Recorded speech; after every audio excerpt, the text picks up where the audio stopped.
எல்லோருக்கும் வணக்கம். நேத்து கொடுத்த பாயிண்ட்களை இன்னைக்கு அப்படியே திருப்பி எடுத்துட்டு போயிடுவானோ அப்படின்னு எல்லாத்தினுடைய மனசுல இருந்த கேள்வி. அதுக்கு தகுந்த மாதிரி ஷேர் மார்க்கெட் கீழே இறங்கி ட்ரேட் ஆகிட்டு இருந்தா ஆல்மோஸ்ட் கீழே இருந்து 200 பாயிண்ட்டுக்கு மேல ரெக்கவரி ஆயிருக்கா.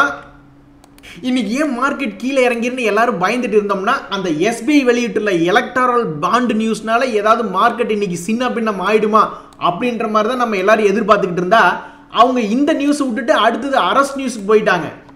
ஆனால் பாவிகளை இதுக்கு ஒரு முடிவு சொல்லிட்டு போங்க. நாங்கள் வேற இங்கிருந்து இன்னைக்கு மார்க்கெட் ஒருவேளை 300 பாயிண்ட் இறங்கிருமோ அல்லது 300 பாயிண்ட் மேலே ஏறிடுமோ அப்படின்னு நாங்கள் காத்து கிடந்துக்கிட்டு இருக்கோம். இந்த எஸ்பிஐ நியூஸ்னால அதுக்கு ஒரு முடிவு சொல்லிட்டு போங்க. ஏன்னா நம்மளை அம்போன்னு விட்டுட்டு அவங்க அடுத்த நியூஸுக்கு போயிட்டாங்க.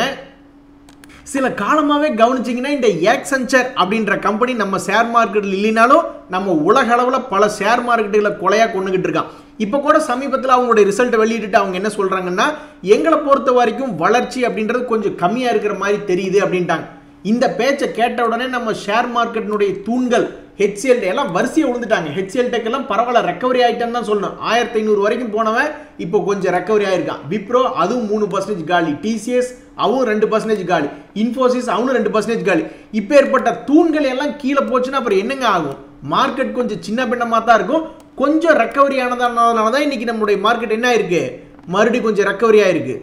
ஸோ இன்னைக்கு ஐடி பொசுக்குன்னு இறங்கிட்டதுனால இந்த வீழ்ச்சியை யார் சமாளித்து கொண்டிருக்கிறார்கள் அப்படின்னு பார்த்தீங்கன்னா, நம்மளுடைய பேங்க் நிஃப்டி ஆட்டோ இண்டெக்ஸ் தான். அவனுங்களும் பெரிய ஆளுங்க தான், ஐடிக்கு ஈக்குவலான ஆளுகள். அவனுக்கு 2 பேர் சேர்ந்து தான் இன்னைக்கு மார்க்கெட்டை கீழே விடாமல் ஒரு மாதிரி தடுத்து நிறுத்திருக்காங்க. நிஃப்டி ஐடி மட்டும்தான் இன்னைக்கு மரணடி. ஸோ ஷேர் மார்க்கெட் அப்படின்னு பார்க்க போகல, இன்னைக்கு நிஃப்டி ஃபிளாட்டாக இருந்தாலும் உங்களுடைய பல பேர்த்தினுடைய போர்ட்ஃபோலியோ நல்ல லாபத்தில் வரக்கூடிய வாய்ப்பு அப்படின்னு இருக்கிறதா தான் நான் பார்க்குறேன். ஏன்னா ஐடிக்கு மட்டும்தான் அடியாக இருக்குது. ஆஹா, யார் பெத்த பிள்ளையோ இந்த சுனில் சிங்கானியா அப்படின்ற அவருடைய புண்ணியத்தில் எனக்கு இந்த வாரத்துக்கு பிரியாணி கிடைச்சிருச்சு. இந்த எல்டி ஃபுட்ஸை இவர் வாங்கினாரு அப்படின்னு சமீபத்தில் கேள்விப்பட்டேன். டப்புக்குன்னு சரி போய் இதை எடுத்து பார்த்தா ஒரு 10% கொடுப்பானா பிரியாணிக்கு அப்படின்ற மாதிரி பார்த்தேன், கொடுத்துட்டானுங்க. அதாவது 2 விஷயம் கோயின்சிடன்ஸ் ஆச்சு. ஒன்று, அவர் அந்த பெரியால் ஒருத்தர் இந்த ஷேரை வாங்குறாரு அப்படின்ற ஒரு நியூஸ். இன்னொன்று வந்து டெக்னிக்கல் இன்ஃபர்மேஷன் படி கொஞ்சம் கரெக்டாக சப்போர்ட் எடுக்கிற மாதிரி இருந்தான். சரி நம்மளுடைய கணக்கில் எடுத்து பார்த்தா ஏதாவது ஒரு 10% கொடுப்பானான்னு பார்த்தேன், எல்டி ஃபுட்ஸ் கொடுத்துட்டான். நண்பர்களே, பேங்க் ஆஃப் இந்தியா அப்படின்ற ஒரு ஷேரில் ஒரு நியூஸ் ஒன்று வந்ததை பார்த்தேன். இப்போ இன்னைக்கு ஒரு 1.5% ஏறி இருக்கான். சமீபத்தினுடைய வீழ்ச்சி வந்து ஷேர் மார்க்கெட்டில் பெருசாக இருந்தாலும் இவன் ஒன்றுமே இல்லை, ஆடாமா சேம் ஒரே இடத்துல இருக்கான். ஸோ இந்த ஷேர் மறுபடியும் தன்னுடைய உயரத்தை போய் தொடர மாதிரி இருந்தால் அவன் இங்கிருந்து 136 ரூபாயிலிருந்து இன்னொரு 10-13 ரூபாய் ஏறி 150 ரூபா வரைக்கும் வந்து தொடரணும். ஸோ அந்த 150 ரூபாயை வந்து தொடரானா அப்படின்றத பொறுத்து இருந்து பார்க்கணும். மார்ச் 27ஆம் தேதி தான் நியூஸ் வருது, இன்னைக்கு 22. ஸோ இன்னொரு 5 நாள் இருக்கு, அதில் 3 நாள் ட்ரேடிங் டே. அவங்க ஃபண்ட் ரைசிங் பற்றி டிஸ்கஸ் பண்ண போகிறாங்க அப்படின்ற மாதிரி ஒரு நியூஸ் வருது. பொதுவாக ஃபண்ட் ரைசிங் அப்ரூவ்ட் ஆயிடுச்சுன்னா மேபி அந்த ஷேர் வந்து கொஞ்சம் வால்டிலிட்டி காமிக்கிறதுக்கு வாய்ப்பு இருக்குது. இவன் 150 ரூபா வந்துச்சுன்னா இந்த ஷேரை வச்சுக்கிறவங்களுக்கு ஒரு சின்ன சந்தோஷம் கிடைக்கும். குத்துங்க ஜுமா குத்துங்க, நெஞ்சிலேயே குத்துங்க அப்படின்ற மாதிரி நேற்று தான் சரியா இதே அளவில் கிராம்ப்டன் கிரீவ்ஸ் அப்படின்னு ஒரு ஷேர் இதே அளவு தான், ஒரு 65 கோடி நினைக்கிறேன், 65 கோடிக்கு ஒரு மொத்தமாக ஒரு ஆர்டர் கிடைச்சிது அப்படின்ற மாதிரி ஒரு நியூஸ் பார்த்துக்கிட்டு இருந்தோம். இன்னைக்கு கடைசியில் பார்த்தா அதே மதிப்பிலான ஒரு 68 கோடிக்கு இன்கம் டேக்ஸ் டிபார்ட்மெண்ட்லேருந்து நோட்டீஸ் வந்திருக்குன்னு படித்தேன். ஸோ சேட் அப்படின்ற மாதிரி ஆகிப்போச்சு. ஸோ கிராம்ப்டன் கிரீவ்ஸ் நேற்று ஏறி இருந்தான், பட் இன்னைக்கு ஏற முடியல. அதுக்கு உண்டான காரணம் அந்த மாதிரி ஒரு டேக்ஸ் நோட்டீஸ் வந்ததுதான்.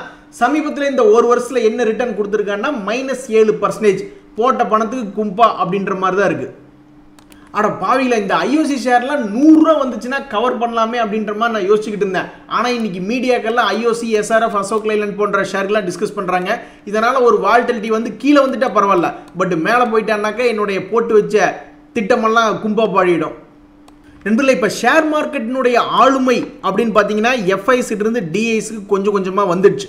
ஸோ டிஐஸ் வந்து இப்போ பெரும்பாலும் என்ன ஃபால் வந்தாலும் தாக்கு பிடிக்கிறாங்க. அது எதுக்கு அந்த இடையில பூந்து இப்படி உழவோட்டுறாங்க தெரியல. ஒரு கிராஷ் பண்ணி விட்டா எல்லாரும் ஜாலியாக இருக்கலாம், பட் இருந்தாலும் தொடர்ந்து டிஐஸ் அப்படின்றது பணம் போட்டுக்கிட்டே இருக்காங்க. இந்த சமயத்தில் இவங்களுடைய பணம், எஃப்ஐஸ்னுடைய பணம் அப்படின்றது நம்மளுடைய மார்க்கெட்டில் 10 வருஷத்தினுடைய லோ லெவலில் போயிட்டு இருக்கு.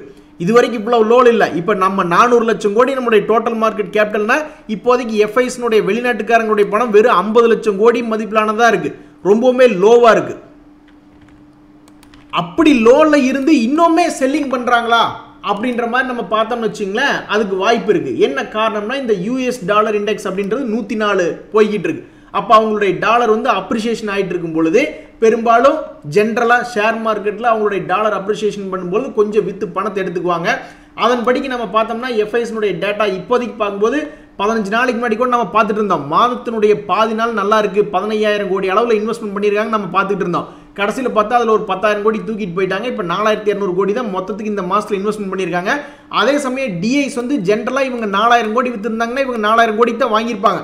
ஆனால் இப்போ 43,000 கோடியாக வாங்கியிருக்காங்க. ஸோ எஃப்ஐஎஸ் வித்ததை மட்டும் இல்லாமல் வாங்காமல் வேற எந்தெந்த குரூப் வித்தாலும் இவங்களே வாங்கிக்குவாங்க போல. So bulk deal, block deal போன்றதுலாம் ஆப்போசிட் பார்ட்டி யார் மெஜாரிட்டியாக இருக்காங்கன்னு பார்த்தா என்னை பொறுத்த வரைக்கும் டிஐஸாக தான் இருக்காங்க. அதனால தான் இவ்வளோ பெரிய கேஷ் மார்க்கெட்டில் இன்வெஸ்ட்மெண்ட் அப்படின்ற மாதிரி காட்டுது. ஸோ இப்போதைக்கு எஃப்ஐஎஸ்லேருந்து நம்மளுக்கு ப்ரெஷர் தான் வருது. அவங்களுடைய செல்லிங் அப்படின்றது வந்து இனிமேல் பெரிய அளவில் 5,000 கோடி 10,000 கோடி அப்படின்றது இல்லாமல் இருந்தாலும் இப்போதைக்கு அவங்களுடைய செல்லிங் ப்ரெஷர் இப்படின்றது தான் இருக்குது. அவங்களுடைய மார்க்கெட், நம்மளுடைய மார்க்கெட் ஏற்றத்துக்கு தற்சமயம் அவங்களுடைய டேட்டா நம்மளுக்கு உதவி செய்யலை. நண்பர்களே, மார்க்கெட் வீழ்ச்சி அடைஞ்சதுக்கப்புறம் எந்த ஷேரை பார்த்தாலும் நல்லா மேல் நோக்கி ஏறுற மாதிரி தான் தெரியுது. நான் இன்னைக்கு கூட ஒரு 6 ஷேர் எடுத்து அனலைஸ் பண்ணி பார்த்துருந்தேன். Lakshmi chemical, Brigade, Epigral, all cargo, Tridents, SW சோலார்னு எந்த பங்கு எடுத்து பார்த்தாலும் நம்மளுக்கு ஏறுற மாதிரியே தெரியுது. ஆனால் நம்ம அவன் ஏறினதுக்கு அப்புறம் தான் அவன் ஏறினானா இல்லையா அப்படின்றது இப்போ தெரியும். இங்கே பாருங்க, இந்த லக்ஷ்மி கெமிக்கல்ஸ் அப்படின்றது ஒரு சப்போர்ட் லெவல் எடுத்திருக்கானா அப்படின்னு பார்த்தா ஆமாம், ஒரு சப்போர்ட் லெவல் அப்படின்ற மாதிரி எடுத்திருக்கான். சரி, ஒரு மொமெண்டம் காட்டுறான்னா ஆமாம், இப்போதைக்கு மொமெண்டம் காட்டுறான். ஆனால் உண்மைக்கு மேலே வருவானா இல்லையா அப்படின்றது யாருக்கு தெரியும்? யாருக்குமே தெரியாது. வந்ததுக்கப்புறம் தான் தெரியும். 244 ரூபாயிலிருந்து மேல் நோக்கி வந்து 270 ரூபாய் தொட்டானா தான் சரி ஓகே வந்துட்டானா அப்படின்றது நம்மளுக்கு தெரியும். ஆக மொத்தம் என்னை பொறுத்த வரைக்கும் பணம் எல்லாத்துக்கிட்டு இருந்ததுன்னா எல்லாத்துலேயும் 2,000 ரூபாய்க்கு வாங்கலாம் தான். ஒரே வாரத்தில் ஒரு 13-15% கிடைச்சுன்னா அந்த வாரம் பிரியாணிக்கு ஆச்சு தான். பட் இருந்தாலும் எல்லா ஷேர்லையும் 2,000 ரூபாய் போடுறதுக்கு யார்கிட்ட பணம் இருக்கு? பிரிகேடுன்னு ஒரு ஷேர், அவனும் அப்படி தான். பார்க்கறக்கு என்னமோ யூடர்ன் போட்டு மேலே போகிற மாதிரி தான் காட்டுறான். அப்படி யூடர்ன் போட்டானாவே மறுபடியும் கீழே இறங்கினாலும் சரி, மறுபடியும் மேலே போனாலும் சரி, மறுபடியும் மேல் நோக்கி போகிறதுக்கு தான் வாய்ப்புகள் அதிகம். ஏன்னா இந்த 800 ரூபா அப்படின்ற சப்போர்ட்டாக வச்சுக்கிறான் இல்லையா? அது மாதிரி நம்மளுக்கு கண்ணில் பார்க்கறக்கு நேக்கட் ஐஸில் நம்மளுக்கு என்னமோ ஷேர் மார்க்கெட் இறங்கி திரும்பி மேலே ஏறுற மாதிரி காட்டுறான். தொடர்ந்து ஏறானா இல்லையா அப்படின்ற நம்மளுக்கு தெரியல. பட் இருந்தாலும் இந்த ஆப்பர்ச்சுனிட்டி யூஸ் பண்ணலான்னு பார்த்தா எத்தனை ஷேரில் பணத்தை போட்டு பார்க்கறது? ஐபிஓக்கள் ஏதாவது நியூஸ் இருக்குது, அதில் ஏதாவது பணம் சம்பாதிக்கிறதுக்கு வழி இருக்கான்னு போய் பார்த்தேன். அதில் ஒரு வழி இல்லை. எஸ்ஆர்எம் கான்ட்ராக்டர்ஸ்னு ஒன்று, அது மார்ச் 26ஆம் தேதி தான் சபைக்கே வருது. அதனால் அதில் ஒரு விஷயம் இல்லை. ஸோ ஷேர் மார்க்கெட்டில் ஐபிஓ மூலியமாகவும் சம்பாதிக்கிறதுக்கு இப்போ இந்த வாரத்தில் வழி இல்லை. ஷேர் மார்க்கெட் மூலியமாக சம்பாதிக்கிறதுக்கும் இப்போ இந்த வாரத்தில் வழி இல்லை.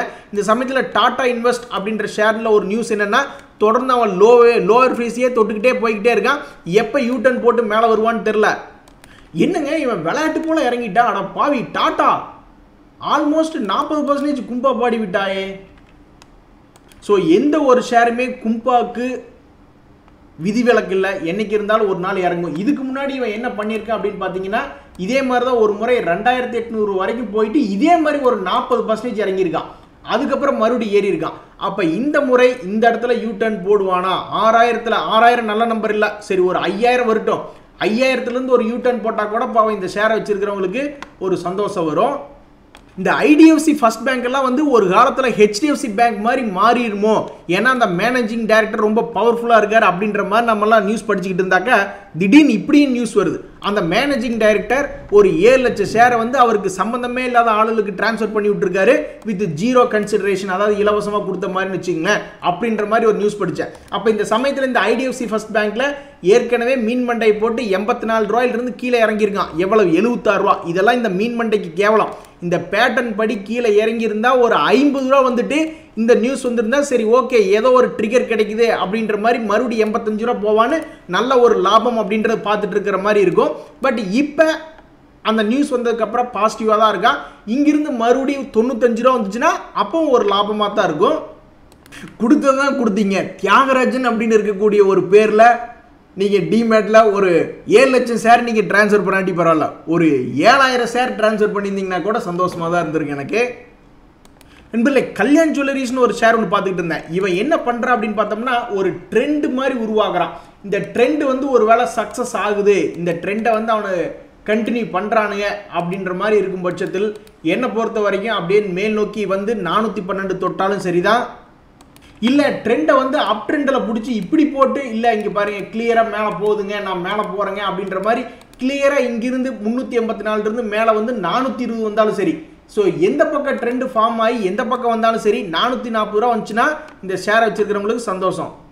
நண்பர்களே, ஷேர் மார்க்கெட்டை பொறுத்த வரைக்கும் பணத்துக்கு மேலே பணம் போடாமல் ஒரே ஒரு அட்டெம்ப்ட் அடித்தோம் அது கீழே போயிட்டு மறுபடியும் வாங்கின ரேட்டே வந்துட்டான்னா எவ்வளோ சந்தோஷமாக இருக்கும். அப்படி இருக்கிற ஷேர் தான் நம்மளுடைய போர்ட்ஃபோலியோக்கு உறுதுணையாக இருக்கும். அப்போ தான் நம்ம புது புது கம்பெனிகளை வந்து ஏவரேஜ் பண்ணுறதுக்கு யூஸ் பண்ணாமல் வாங்க முடியும். இந்த ஏப்டெக் அப்படின்ற ஒரு ஷேரை ஒரு உதாரணம் எடுத்துட்டோம்னு வச்சுங்களேன். இவன் வந்து சமீபத்தில் 244 ரூபாயிலிருந்து அவன் பாட்டுக்கு போயிட்டான். ஆல்மோஸ்ட் 15-20% இறங்கிட்டான். அதுக்கப்புறம் என்ன பண்ணியிருக்கான் அப்படின்னு பார்த்தீங்கன்னா ஆல்மோஸ்ட் வாங்கின ரேட்டுக்கே திரும்பி வந்துட்டான். அப்போ இந்த ஏப்டெக் போன்ற கம்பெனிகள் இப்போ ஒரு சாம்பிள் இன்ஃபர்மேஷன் காட்டுற பாருங்க.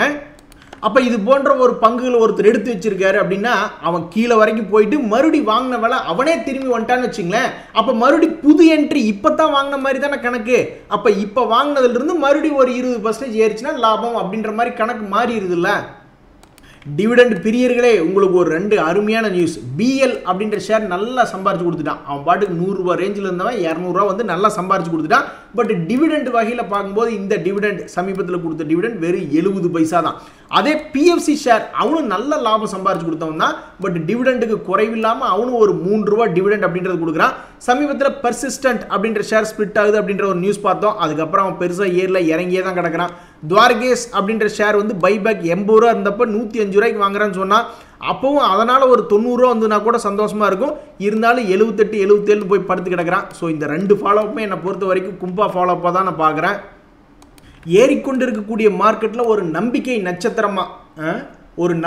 நட்சத்திரமாக ஒரு 4 ஷேர்கள் மேலே ஏறி வருமா அப்படின்னு பார்த்துட்டு இருந்தேன். இந்த சோலா ஃபைனான்ஸ் அப்படின்னு ஒரு ஷேர் அவன் வந்து கீழே பிரேக் டவுன் ஆகி அதை ஃபெயிலியர் பண்ணி விட்டுருவான் போல். அதாவது ஏற மாதிரி பொய் பேசி கீழே இறங்கிறது, அதே மாதிரி கீழே இறங்குற மாதிரி காமிச்சிட்டு பொய் பேசி மேலே ஏறிடுறது.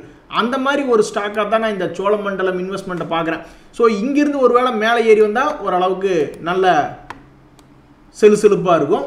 இந்த கிரெடிட் ஆக்சஸ் கிராமின் அப்படின்ற ஒரு ஷேரை அதே மாதிரி தான் பார்த்துக்கிட்டு இருந்தேன். இவன் என்ன இப்போ புதுசாக பண்ணியிருக்கான்னா மார்க்கெட் இறங்குற மாதிரி காமிச்சு இறங்காமல் ஒரு மாதிரி ஸ்டேபிள் ஆகிட்டதுனால மறுபடியும் ஒருவேளை இங்கிருந்து மேல் நோக்கி 1700 வருவானா அப்படின்னு நான் உட்காந்து பார்த்துக்கிட்டு இருக்கேன்.